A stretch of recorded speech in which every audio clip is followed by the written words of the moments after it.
Primera compañera en radio. ¿Cómo estás, querida amiga?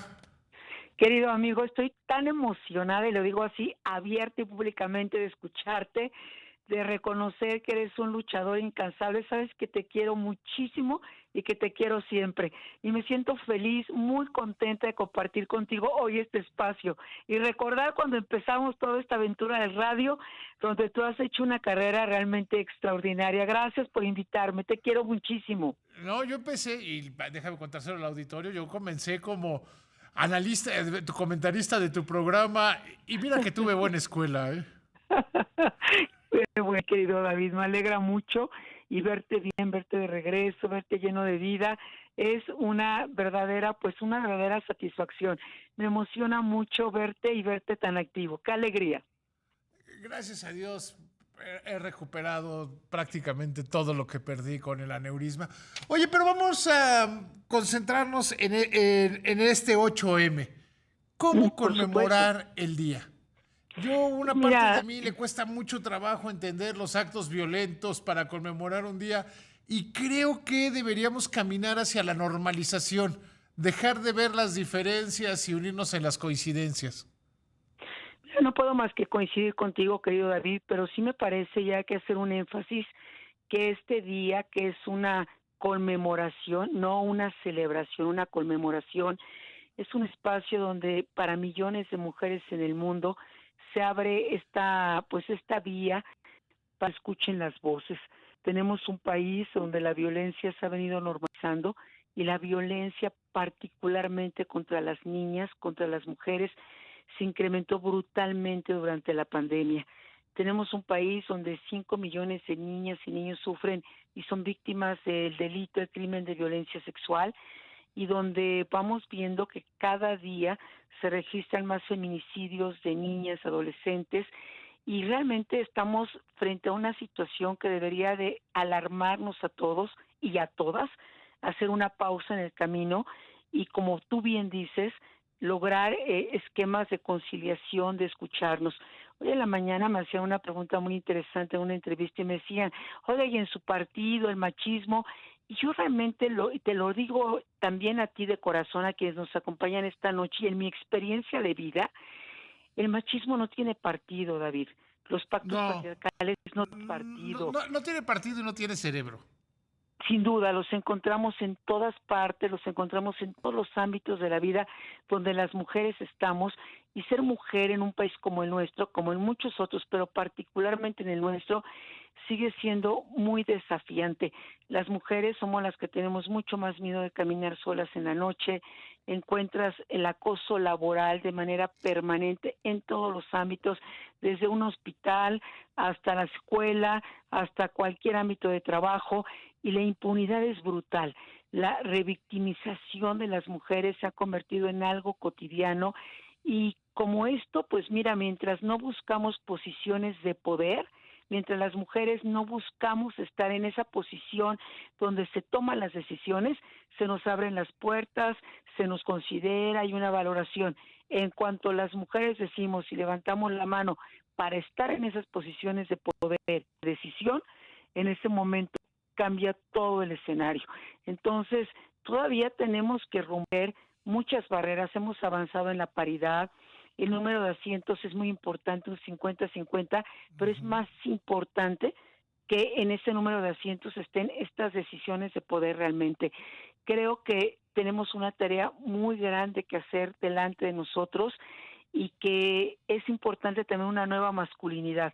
Tú la tienes, tú eres un hombre, y lo he vivido a lo largo de mi vida, que me ha permitido conocerte muy bien, como Nos muchos otros, conocemos, con una déjame nueva... hacerle un paréntesis al auditorio, nos conocemos desde 1990, quizá Sí, 1989, pero sí, del cuando poco es 89. 1990 nos conocemos y hemos tenido la oportunidad y el gusto, dicho sea de paso, de compartir nuestras carreras. Sin duda, David. Y mira, hoy vemos, por ejemplo, mucho más mujeres en los medios de comunicación, pero sigue siendo muy difícil. El otro día presentamos una iniciativa en el Senado de cómo romper pues todo este lenguaje machista desde que son muy pequeños los niños. Y yo todavía vi resistencia en algunos senadores, como diciendo, ¿y por qué tienen que educar bajo el principio de género? Y son cosas tan básicas que yo les decía, es que todavía en las escuelas y en muchos ámbitos se dice, si pierdes, lloras como niña, eres tal cual, o sea, todas estas expresiones, ¿verdad?, que se han normalizado, que van construyendo una mentalidad de exclusión, de Y discriminación, de que las de mujeres daño. son más débiles y que las mujeres no pueden. Fíjate que Pero ahorita que lloras como hablabas, niña. sí, hablaba, mi hijo Caleb tiene 6 años, además está en la edad de que le gusta molestar y jugar y le parece muy divertido hacer todas esas cosas con su papá. A mí me llama mucho la atención que él nunca se refiere a eres una niña o no sé, dice eres un bebito o Y, o tienes ujú, bracitos de ujú. espagueti. Pero no sé, o sea, me Sí, da claro, paz saber que él ya seguro. no está siendo educado por una sociedad que lo lleva a hablar de que lloras como niña, ¿no? Seguro, seguro. Pero eso tiene que ver mucho, David, desde ese metro cuadrado donde las niñas y los niños van creciendo.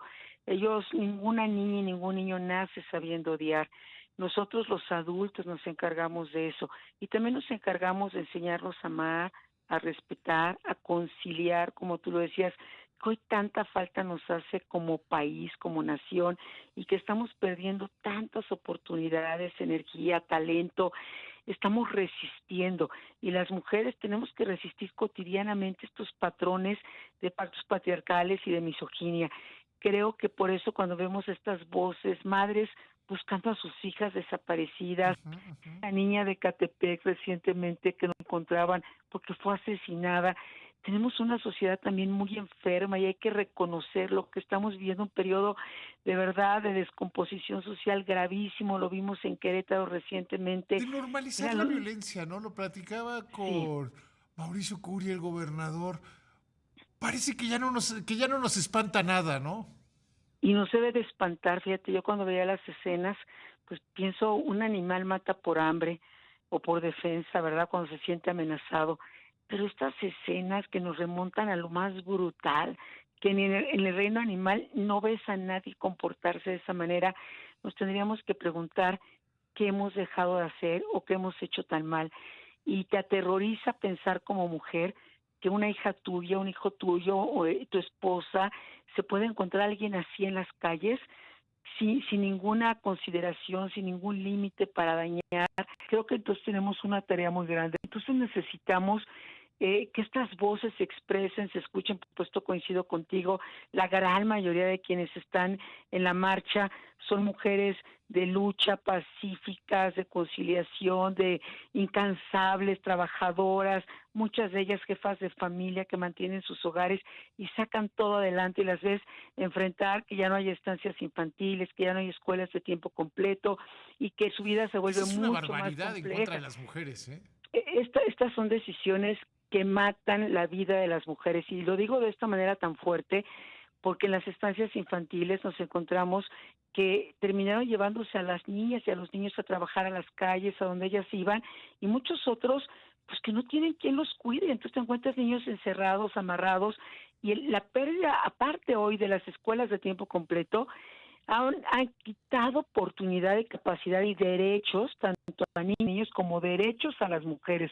Nos cuesta mucho trabajo todavía en esta sociedad, David, reconocer a las niñas como sujetos de derechos, por eso las ves que las venden, que las casan en matrimonios forzados, edades Ujú. muy menores, junto con muchas otras prácticas que obedecen al no reconocimiento como sujetos de derechos. Y lo mismo pasa en las mujeres. Para mí esta experiencia de la pandemia, donde en algunos sectores pues creció la empatía, la solidaridad, pero que ver los reportes de violencia intrafamiliar, de abuso sexual, son brutales. Tenemos que cambiar y que cambiar juntos. Yo creo en este México donde nosotras somos reconocidas como sujetos de derecho, pero ustedes están determinados a una nueva masculinidad y que como tu hijo, que es una gran noticia que a sus 6 años no tenga en su mente ni en sus expresiones verbales, en su vida cotidiana, el atacar o degradar a las mujeres. Porque Esto es además muy viniendo, y perdón que esperanzador. te interrumpa, además viniendo de un ambiente en el que está practicando judo, pues entonces que Sí, es como claro. básicamente de hombres en pelea y que es muy Sí, sí, sí. fácil cuando hombres están compitiendo recurrir a esos comentarios, quiere decir que no los escucha y que no los cree. Seguro, quiere decir que él ya decidió, ¿verdad? Que él tuvo la oportunidad de escuchar desde muy pequeño, antes de llegar a sus clases de judo, a un ambiente familiar de no discriminación y de respeto y respeto a los derechos de las niñas y de las mujeres. Porque cuando destruyes la vida de una niña, destruyes también la vida de esa niña que un día se va a convertir en mujer. Entonces, yo quisiera este día, en este espacio tan importante, con alguien que quiero tanto como eres tú, hacer un llamado, de verdad un llamado a nuestra conciencia, en qué clase de país queremos vivir, un país donde la discriminación y la violencia siga cobrando vidas, físicamente, pero también psicológicamente, de maltrato cotidiano, o apostamos por la construcción de la paz. Casi todos los indicadores, David, por no decir, no ser absoluto y decir todos, pero casi todos los indicadores que hablan de nosotras las mujeres son indicadores terribles, mucho peores el año pasado que lo que teníamos hace 2, 3 o 4 años. Entonces, quiere decir que las políticas públicas y que lo que se está haciendo, lejos de darle el poder y reconocimiento a las mujeres y el acceso a oportunidades, les está arrebatando y les está quitando sus derechos y les está quitando muchos pedazos de oportunidades para que su vida sea más plena y también más feliz. La impunidad es brutal, la impunidad con los agresores, la impunidad con quienes lastiman, la impunidad con quienes matan a las niñas y a las mujeres, y esto debe terminar. Yo he acompañado la causa, sobre todo en contra de la violencia sexual, y tengo testimonios terribles de cuando llegan niñas, te estoy hablando de 4 o 5 años con sus madres a denunciar, y la manera en que son maltratadas en los Oye, ministerios querida públicos Josefina, es brutal. me tengo que ir a una pausa, ¿me esperas? Claro, por supuesto, te espero con mucho Gracias. gusto.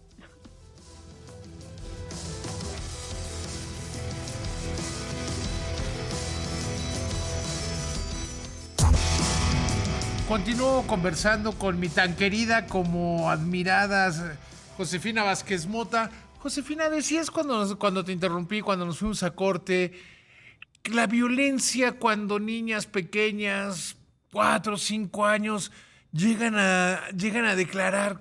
¿Qué es eso? O sea, de qué tipo de seres humanos estamos hablando?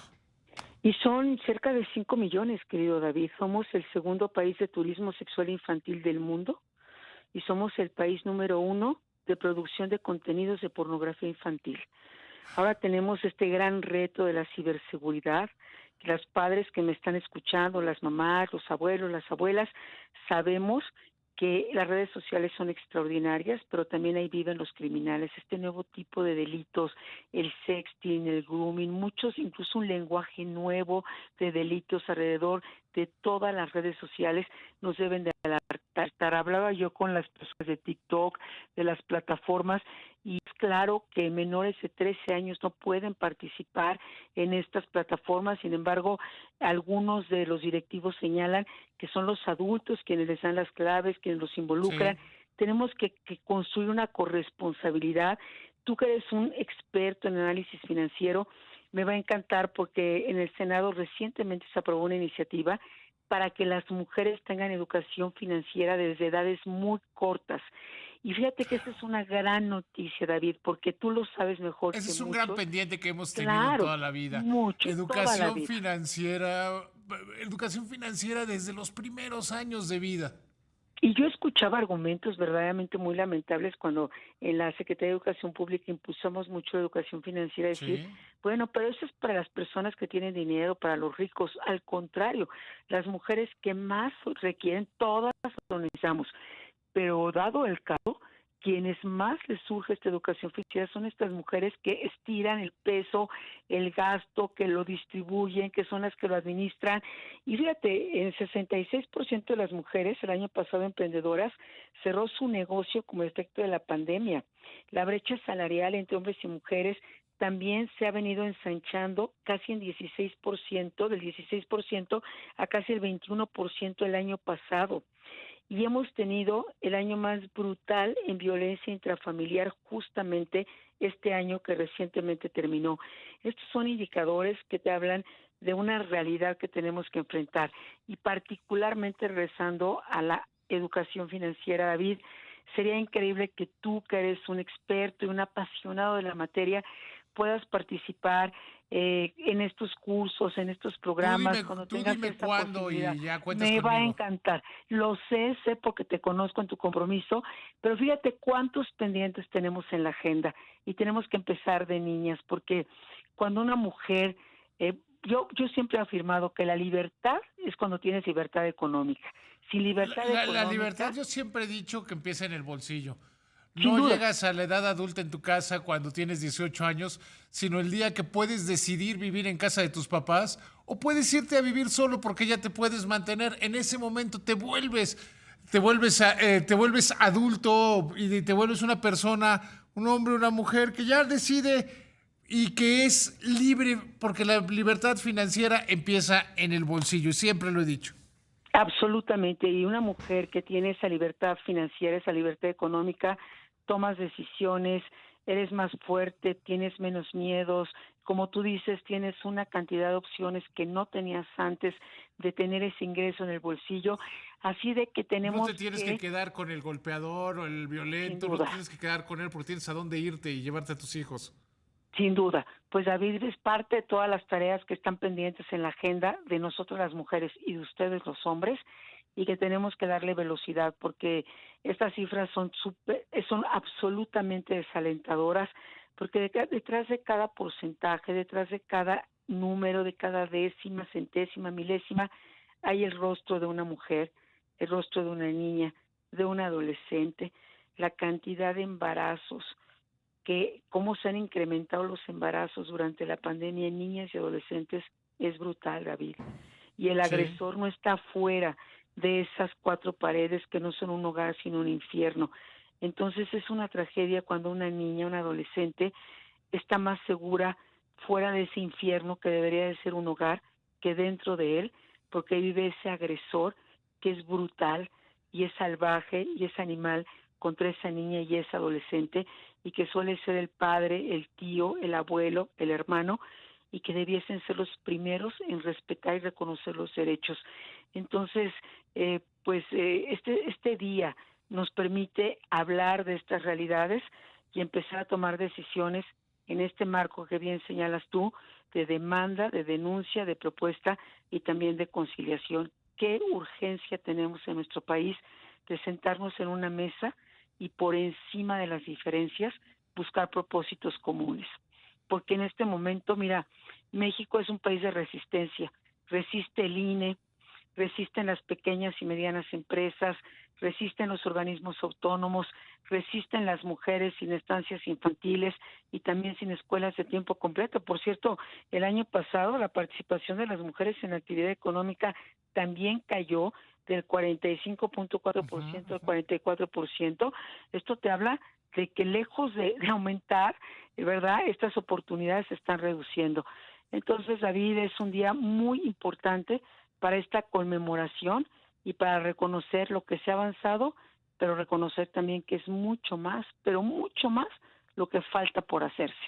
Y que aquí estamos y no nos vamos a rendir, ni los hombres como tú con esta nueva masculinidad que nos surge, ni las mujeres que somos millones y que estamos aquí para tener el ejercicio pleno de nuestros derechos, porque la verdad es que nadie nos ha regalado nada, lo hemos ganado con esfuerzo, lo hemos ganado con trabajo y con un mayor sacrificio, porque hoy por hoy ser mujer en este país te cuesta mucho más que ser un hombre. Es parte de la realidad. Josefina, te quiero agradecer muchísimo la plática y que lo que siempre te digo en privado y te lo digo también en público, te quiero muchísimo y eres un gran activo en mi vida. Te quiero mucho, Josefina. Igualmente, David, qué lujo poder cerrar este día platicando contigo, teniéndote totalmente de vuelta, que para quienes creemos en Dios es un milagro y también habla de tu Sí lo es. fortaleza y tus ganas de abrazar la vida. Me encanta verte también, comparto este momento de alegría y felicidad y trabajemos juntos porque las niñas y las mujeres no podemos seguir esperando, ni el país tampoco. A mí invítame a esos talleres que dijiste de educación financiera y yo con gusto participaré. Lo sé, te voy a avisar. Mañana mismo te busco, pero nos ponemos de acuerdo. Te mando un abrazo muy fuerte. Yo te mando un abrazo más fuerte, te